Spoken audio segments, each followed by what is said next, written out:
నమస్తే welcome to reflection news.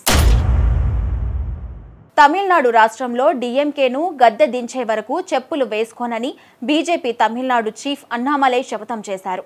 రాష్ట్రంలో DMK అరాచక పాలన సాగుతోందని, అందుకు నిరసనగా 48 రోజుల పాటు నిరాహార దీక్ష కూడా చేస్తానని ప్రకటించారు. అన్నా యూనివర్సిటీలో విద్యార్థినిపై లైంగిక వేధింపుల ఘటనకు సంబంధించి కోయంబత్తూరులో మీడియాతో మాట్లాడుతూ తన నిర్ణయాన్ని ప్రకటించారు. లైంగిక వేధింపులకు గురైన బాధితురాలితో పోలీసులు వ్యవహరించిన తీరు దారుణమన్నారు. విద్యార్థిని వేధించిన వ్యక్తి జ్ఞానశేఖరన్ డీఎంకే కార్యకర్త అని, అందుకే పోలీసులు కేసును నీరుగార్చే ప్రయత్నం చేస్తున్నారని ఆరోపించారు. డీఎంకే ప్రభుత్వాన్ని పడగొట్టే వరకు నేను చెప్పులు లేకుండా నడుస్తానని అన్నామలై అన్నారు. డీఎంకే లాగా తాము ఎన్నికల్లో డబ్బులు పంచమని, ప్రజల సమస్యలపైనే పోరాడతామన్నారు. తమిళనాడు రాష్ట్రంలో శాంతి భద్రతలు పూర్తిగా క్షీణించాయని అన్నామలై ఆరోపించారు.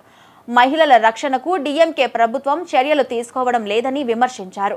48 రోజుల పాటు ఉపవాస దీక్ష చేస్తానని, అనంతరం సుబ్రహ్మణ్య స్వామి దేవాలయాలకు వెళ్లి రాష్ట్రంలోని పరిస్థితులను ఆ దేవుడికి వివరిస్తానన్నారు.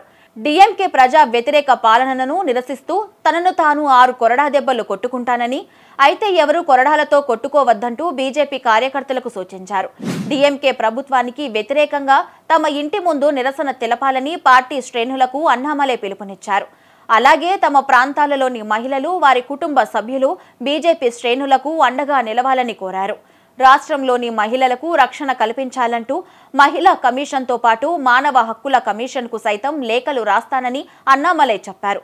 మహిళలకు రక్షణ కల్పించలేని డీఎంకే అధికారంలో కొనసాగే అర్హత లేదన్నారు.